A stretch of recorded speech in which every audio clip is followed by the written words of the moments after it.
pemuda ini terkejut ketika melihat kepala seorang gadis cantik tiba-tiba secara perlahan keluar dari balik dinding. Si pemuda seperti sedang bermimpi dan mencoba merapikan rambutnya. Tetapi gadis itu berteriak keras yang membuat si pemuda menjadi ketakutan. Gadis itu dengan marah menyuruh si pemuda untuk tidak menyentuhnya. Dia mengira mungkin gadis itu terjebak di dinding dan mulai berpikir mungkin sisa tubuhnya berada di kamar tetangganya. Sehingga dia pergi mendatangi rumah tetangganya untuk menolong gadis itu. Tetapi tetangganya itu menganggapnya gila karena tidak ada apa-apa di kamarnya. Setelah mendengar ini, si pemuda kembali ke kamarnya. Dia berpikir mungkin tetangganya telah berbohong dan menyembunyikan gadis itu di sana. Sehingga ketika tetangganya itu pergi, dia memutuskan untuk diam-diam menggeledah rumah tetangganya dan masuk melalui jendela. Tetapi ketika melihat dinding, dia terkejut karena dinding itu benar-benar bersih seolah tidak terjadi apa-apa. Namun si pemuda tidak merasa takut dan dia bahkan memberi gadis itu makanan, membantu merapikan rambutnya dan juga mengajaknya untuk berfoto bersama. Hingga setiap harinya mereka semakin dekat dan akhirnya si pemuda memutuskan untuk mengeluarkan gadis itu dari tembok. Dia memaksakan diri dan mulai menarik kepalanya dengan keras. Gadis itu mulai menangis dan memarahi si pemuda karena dia kesakitan. Tetapi si pemuda tidak peduli dan kali ini niatnya jelas bahwa dia ingin membantu gadis itu keluar dari tembok. Ketika itu tidak berhasil, dia mengambil palu dan mulai menghancurkan tembok itu. Tetangganya terkejut setelah melihat tembok di depannya hancur. Si pemuda terus memecahkan tembok hingga sebuah lubang besar mulai terbentuk di dalamnya. Tetapi ketika seluruh temboknya runtuh, si pemuda tertegun karena dia hanya melihat kepala gadis itu yang tergantung di tengah tembok. Tetangganya itu gemetar ketakutan dan langsung melarikan diri.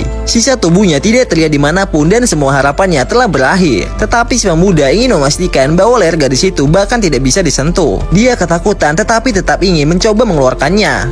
Tetapi kepalanya seperti tersangkut dan tidak bisa keluar dari tempatnya itu. Tidak lama para tetangga masuk dan si pemuda segera menutupi kepalanya bermaksud untuk menyembunyikan gadis itu. Tetapi sudah terlambat karena mereka sudah melihatnya. Kemudian polisi membawa pemuda itu ke kantor mereka. Ketika di sana, seorang psikiater dipanggil untuk memeriksa kondisi mentalnya. Setelah melakukan berbagai pemeriksaan, pemuda itu diperbolehkan untuk pulang ke rumahnya. Tetapi ketika dia kembali ke kamarnya, ternyata dindingnya sudah diperbaiki dan kepala gadis itu juga telah menghilang. Kemudian dia kembali ke polisi dan bertanya di mana kepala gadis itu. Polisi mengatakan bahwa gadis itu bukan gadis sungguhan karena dia adalah hasil eksperimen seorang ilmuwan. Dia mengatakan bahwa kepala gadis itu hanyalah model percobaan yang dikira manusia. Setelah mendengarnya, si pemuda merasa sedih karena dia sudah terlanjur suka kepada gadis itu. Ternyata polisi hanya ingin membohonginya agar pemuda itu bisa menjalani kehidupan yang normal.